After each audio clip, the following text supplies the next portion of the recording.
ఒక్క ఓటు కూడా ఆమెకి ఏదని ప్రజలతో నేను రెండు చేతులతోని మొక్కు ప్రతి ఒక్క కాళ్ళు మొక్కి చెప్తున్నా, ప్రతి ఒక్కరికి కూడా ఒక్క ఓటు వేయొద్దు ఆమెకి. కడప ప్రజలారా మీకు దండం పెట్టి చెప్తున్నా, మీరు షర్మిల మాటలు విని మోసపోవద్దు. మేము మోసపోయింది చాలు, మీరు మోసపోకండి. ఆర్థికంగా గానీ ఆమె మాటలు విని డబ్బులు మాత్రం పెట్టుకోకండి. షర్మిలకు హటావో, ఏపీకి బచావో. మట్టి చేతులు పట్టిన తర్వాత ఎవరినైనా నమ్ముతాం. ఆ విధంగా మట్టి చేతులు పట్టుకున్న మనిషి ఆ ప్రమాణం ఏమైంది? మట్టి మీద చేసిన ప్రమాణం ఏమైంది? ఎవరన్నా మట్టి మీద ప్రమాణం చేసిన తర్వాత తప్పిన మనుషులు మీకు ఎవరన్నా కనపడ్డారు? నువ్వు రాజశేఖర రెడ్డి గారి రక్తంలో చెడు పుట్టినను, ఈమెకు నమ్ముకొని రాజశేఖర రెడ్డి గారు కూతురు నేనని చెప్పుకుంటున్నాను కాదు. నేను ప్రత్యేకంగా చెప్తున్నాను అనేది, ఈ రోజు ఒక్కడు కూడా రాజశేఖర రెడ్డి గారు కూతురు అని ఒక ఓటు వేస్తే కూడా మనం ఉరి వేసుకున్నట్టే. వైఎస్ఆర్ గారు ఆత్మని ప్రతి క్షణం ఆత్మని కూడా చంపుతున్నావు, మేము తట్టుకోలేకపోతున్నాం. షర్మిల అనేది ఒక్క ఓటు కూడా వేస్తే చాలా పొరపాటు. ఎందుకంటే ఆమె దుర్మార్గుది. ఎంత దుర్మార్గుడు అంటే ఇప్పుడు రాజశేఖర రెడ్డి కడుపులో చెడబుట్టినట్టు ఆమె వాస్తవంగా. కళ్ళ నీళ్లు తీసి కళ్ళ సెంటిమెంటు, వైఎస్ సెంటిమెంటు, జోలే కొంగు బట్టి సెంటిమెంట్ పెట్టి సెంటిమెంట్తో ఎంతమందిని మోసం చేస్తావమ్మా?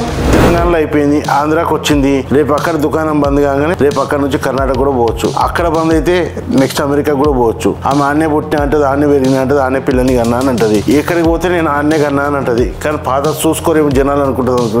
నువ్వు ఎక్కడ పోటీ చేసినా కానీ నీ ఎంటబడి ఏదైనా సరే నేను గెలవనీయకుండా మాత్రం చేస్తాను. నిన్న ఒక మీటింగ్ లో చెప్తా ఉన్నది, కొంగు బట్టి ఏదో మాట్లాడతావు, కొంగు బట్టి అందరినీ వాళ్ళ సెంటిమెంట్ తో వాళ్ళను ఏదో ఇబ్బంది పెట్టినట్టు ఇలా నమ్మించి మోసం చేయడం అంటే తేనె ఊసి గొంతు కోసిన పద్ధతులు వద్దు.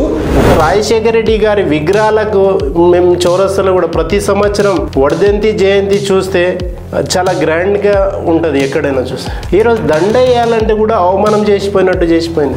ఇంకా రెచ్చగొడితే ఈ తెలంగాణ నుంచి కూడా వందల మంది అక్కడికి వచ్చి ఆంధ్రప్రదేశ్ రాష్ట్రం మొత్తంలో కూడా ప్రచారం చేసి షర్మిలను కూడా అక్కడ ఉండకుండా చేస్తాం. ఆమె సెంటిమెంట్ తో దెబ్బ కొడుతుంది. సెంటిమెంటల్ హనీ ట్రాపర్ ఆమె. కొంతమంది భక్తులు ఉంటారు, వాళ్ళను భక్తి ఎలాగో భక్తుడు కదా అని చెప్పి వాడిని నిండా ముంచే సంస్థలు కొన్ని ఉంటాయి. అలాంటి దొంగ బాబాలు ఎట్లయితే ఉంటారో అలాగా ఈమె సెంటిమెంటల్ హనీ ట్రాపర్. కడపల ప్రజలు కూడా మోసపోవద్దనేది నేను ఈరోజు బయటికి వచ్చి ప్రత్యేకంగా చెప్పే కారణం కూడా అంటున్నా. మేము సర్వనాశనమైనాం. ఈరోజు కొన్ని కోట్లు ఖర్చు పెట్టుకొని మా ప్రాపర్టీలు అమ్మి పెట్టుకున్నాం. మేము ఎవరు దయచేసి షర్మిల నమ్మకండి. షర్మిల ఏడుపుని చూసి కరగకండి. ఆమె ఏడుపులని దొంగ ఏడుపులు ఇలానే ఉంటాయి. తెలంగాణలో కూడా ఇదే విధంగా ఏడ్చి నేను నిలబడతా, మిమ్మల్ని నిలబెడతా అని చెప్పి అందరినీ నడ్డి మీద తన్నిపోయిన రోజులు ఈరోజు. షర్మిలని నమ్మకండి, ఉన్నది అమ్ముకోకండి.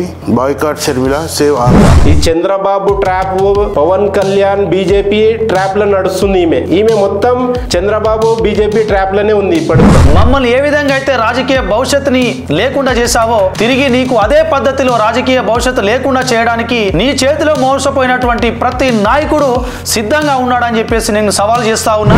ఇక్కడ వచ్చింది పార్టీ పెట్టింది, ఎవరు అడగలే, పార్టీ పెట్టమనిలే. ఇక్కడ వచ్చింది లేదు, చేసింది, అందరినీ సర్వనాశనం చేసింది. మన చిట్ ఫండ్ కంపెనీ కదా, ₹1,00,000 ఇస్తే 2 లక్షలు ఇస్తా అని ఎలాగైతే మాట్లాడి మోసం చేస్తారో అలా వేసి బోర్డు పెట్టింది, బోర్డు తిప్పేసింది, అందరు నిండా ముంచేసింది. ఎన్నో చిట్ ఫండ్ కంపెనీలు ముంచినట్టే ఈమె కూడా పార్టీని బోర్డేసి నమ్మిన వైఎస్ భక్తులందరికీ కడుపు కాల్చేసింది, మనసు ఇరిచేసింది. ఈనాడు చాలా మంది బాధపడతా ఉన్నారు. ఏపీ ప్రజలంతా ఒకటే నినాదం, షర్మిలాని నమ్ముకొని ఉన్నది అమ్ముకోకండి. షర్మిలాని మీరు ఆంధ్రప్రదేశ్ నుంచి తరిమి కొడితేనే ఆంధ్రప్రదేశ్ బాగుపడుతుంది. ఇప్పుడు ఎలక్షన్ నామినేషన్ వేసినప్పటి నుంచి మొత్తం కడపలో వచ్చి ప్రతి గడప మేము వస్తున్నాం. తెలంగాణ నుంచి వచ్చి ప్రతి గడపలో చెప్తాం. ఎందుకంటే ఈమె షర్మిల అనేది ఒక మోసగాది, మోసం చేసేదే తెలుసు. వైఎస్ రాజశేఖర రెడ్డి గారి రక్తంలో ఒక చెడు లాగా పుట్టింది ఈమె. దయచేసి ఆంధ్ర ప్రజలు నమ్మొద్దు ఈమె మాటలు. మేమే చాలా నష్టపోయినాము. ఇక్కడ ఆమె మాటలు నమ్మపలికే మాటలు మాట్లాడుతుంది, మీరు నమ్మొద్దని మేము కోరుకుంటున్నాం. ఆమె రాజశేఖర రెడ్డి ఆశయాలకు వారసురాలు కాదు. ఈమెను చిత్తుగా ఓడించి రాజశేఖర రెడ్డి గారి ఆత్మకు నిజమైన శాంతి కలుగుతుంది.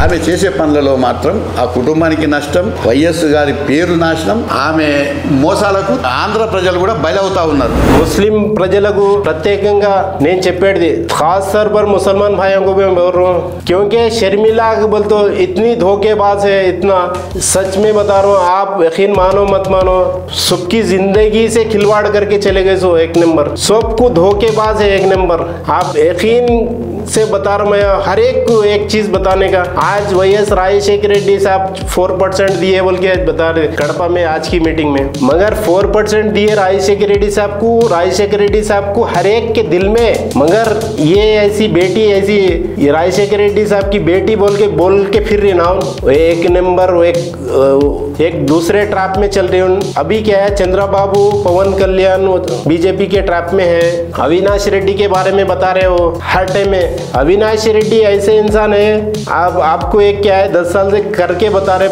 पब्लिक में है ऑलरेडी। उन्होंने पब्लिक में कैसा काम करते क्या करते, एक एजुकेशन पर्सेंट है वो, उतना बेहतरीन इंसान वो जगनमोहन रेड्डी को सबको मिले सो है। मगर वो ऑलरेडी क्या है जैसा काम करके बताए, अब 5 साल 10 साल से भी उन्होंने पब्लिक में है, उनका सबको हर एक को मालूम है। बस वो एक खास तौर पर वोट अपील कर रहे हैं हम, जगनमोहन रेड्डी को वोट देके जिताना चाहिए, अविनाश रेड्डी को भी तमाम लोग जीतना चाहिए। और एक बात खास तौर पर बोल रहा हूं मैं, एक भी वोट शर्मिला को नहीं डालना चाहिए, एक भी वोट। मैं खास तौर पर बोल रहा हूँ, 2 हाथ जोड़ के बोल रहा हूँ, आपको हो सका तो मैं 2 पैरा पढ़ के बोलता हूँ, मगर उसको वो एक वोट नहीं डालना, मैं खास तौर पर बता रहा हूँ। अल्लाह हाफिज।